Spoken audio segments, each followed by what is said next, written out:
Assalamualaikum warahmatullahi wabarakatuh. Selamat sore. Oke, jadi kami akan membuat video tentang kasus dan pengelolaan hukum. Sebelumnya, perkenalkan nama saya Aulia Anggarwati. Saya Naila Eka Putri. Saya Alexia Paraswati. Saya Damaris Teresia. Saya Nadia Sepin. Saya Zaliandi. Saya Jessica Nagisunurat. Jadi apa sih pelecehan seksual itu? Pelecehan seksual adalah segala perbuatan apabila itu telah dianggap melanggar kesopanan atau kesusilaan, dapat dimasukkan sebagai perbuatan cabul. Jenis pelecehan seksual. Yang pertama, pelecehan gender. Pelecehan seksual jenis ini lebih condong kepada perilaku seksis yang di dalamnya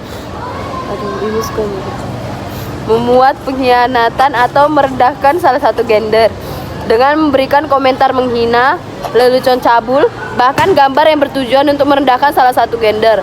Maka perbuatan tersebut dapat dikategorikan sebagai pelecehan seksual gender. 2. Perilaku menggoda. Perilaku menggoda termasuk ke dalam salah satu jenis pelecehan seksual, di mana terdapat ajakan untuk berbuat seksual yang dilakukan secara terus-menerus, sehingga membuat korban merasa tidak nyaman dan terintimidasi. Misalnya pelecehan verbal. Yang ketiga adalah penyuapan seksual. Penyuapan seksual merupakan perilaku meminta aktivitas seksual kepada korban secara terang-terangan atau halus dengan iming-iming atau janji imbalan setelah melakukan aktivitas seksual tersebut. Kasus yang akan kami bahas adalah suatu hari Lala mendapatkan telepon. Lala yang masih duduk di bangku kuliah kaget karena foto pribadinya ada di galeri sepupu laki-lakinya yang satu atap dengannya. Foto yang harusnya dinikmati pribadi tersebar di situs besar pornografi. Lala adalah korban dari kekerasan berbasis dari jendek online.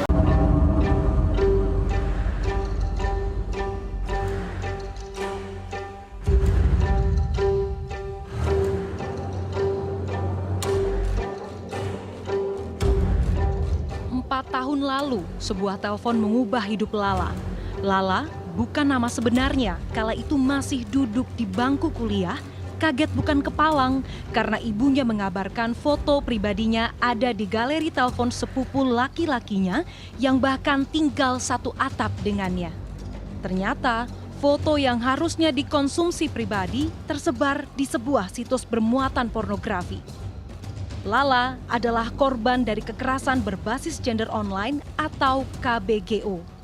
Jadi ceritanya itu aku lagi di luar kota sama temenku pada saat itu, terus ya udah kita chatting-chattingan, terus ya udah dia minta foto, dan kebetulan sama mantanku yang dulu tuh itu juga kita sering kirim-kirim foto, tapi pas sama mantanku ini tuh dia apa ya, maksudnya sebenarnya kirim foto tuh bukan ide aku gitu loh. Aku nggak sama sekali nggak familiar sama konsep orang tuh kenapa sih mau ngirim foto tuh nggak tahu. Cuman tuh mantanku itu dia orang yang suka maksa kalau misalkan minta foto, dan kalau misalnya nggak dikasih ya dia marah gitu. Jadi ya udah aku turutin.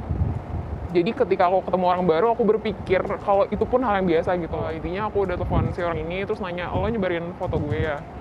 Terus dia bilang, dia ngotot bilang enggak, intinya enggak, gue nggak nyebarin foto lo gitu. Yang sebenarnya bikin apa ya, nyakitin dan nggak habis pikir adalah itu ada di HP sepupuku sendiri gitu loh, foto itu yang seharusnya nggak dia lihat gitu. Cuman ya gimana, udah kejadian dan nggak tahu juga nih sekarang masih ada apa enggak foto itu. Ya maksudnya ya sampai sekarang aku juga nggak bisa, maksudnya kalau ketemu sepupuku itu ya nggak nyaman atau apa gitu. Kayak kalau bisa menghindar mendingan ya menghindar.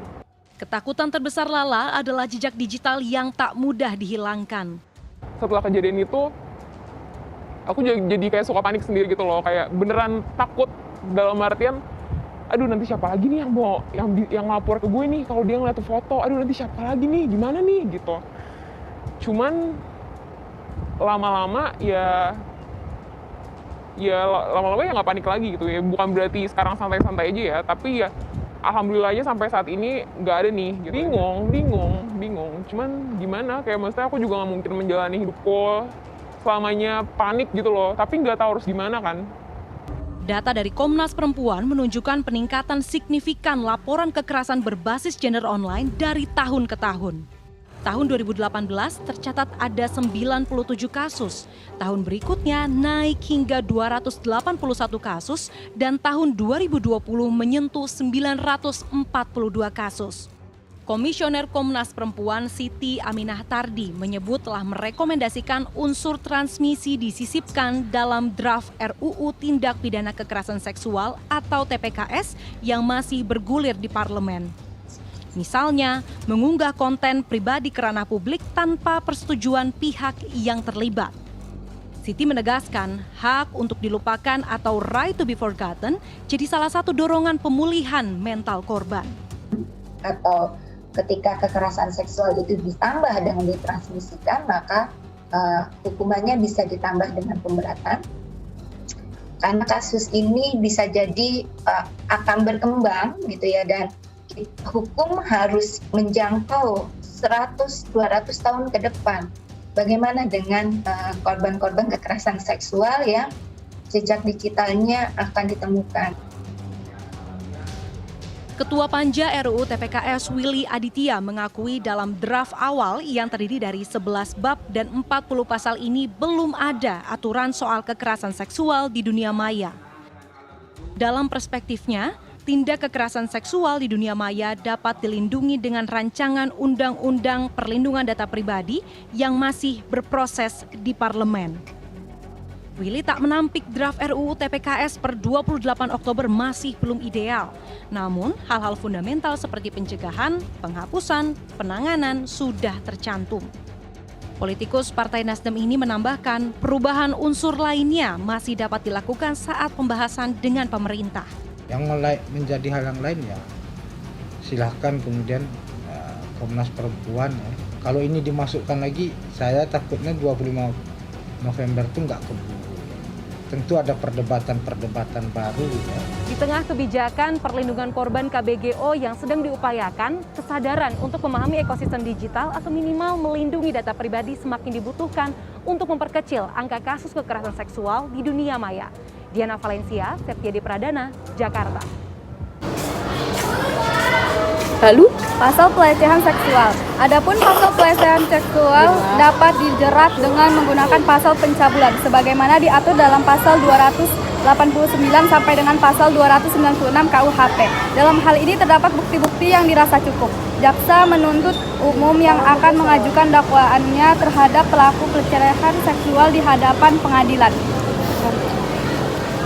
Diancam dengan pidana penjara paling lama 7 tahun. Barang siapa melakukan perbuatan cabul dengan seseorang, padahal diketahuinya bahwa orang itu pingsan atau tidak berdaya. 2. Barang siapa melakukan perbuatan cabul dengan seorang padahal diketahuinya atau sepatutnya harusnya diduganya, bahwa umumnya belum 15 tahun atau kalau umurnya tidak jelas, yang bersangkutan belum waktunya untuk dikawin. 3. Barang siapa membujuk seseorang yang diketahuinya atau sepatutnya harus diduga bahwa umurnya belum 15 tahun, atau kalau umurnya tidak jelas, yang bersangkutan belum waktunya untuk dikawin, untuk melakukan atau membiarkan dilakukan perbuatan cabul atau bersetubuh di luar perkawinan dengan orang lain. Demikian video dari kami, jika ada salah kata mohon dimaafkan. Terima kasih. Wassalamualaikum warahmatullahi wabarakatuh. Selamat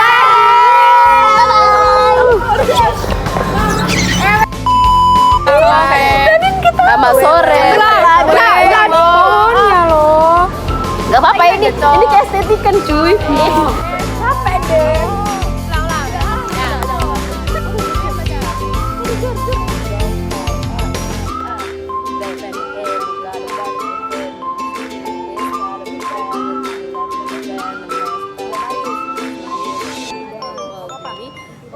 Udah mesan.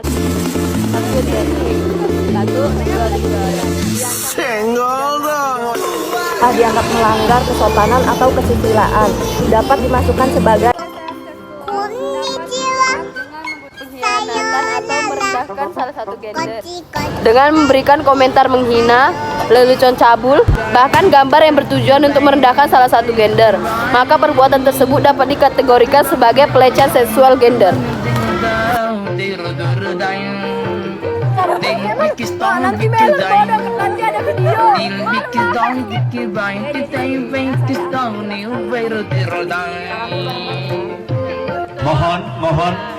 Mohon ditahan emosi,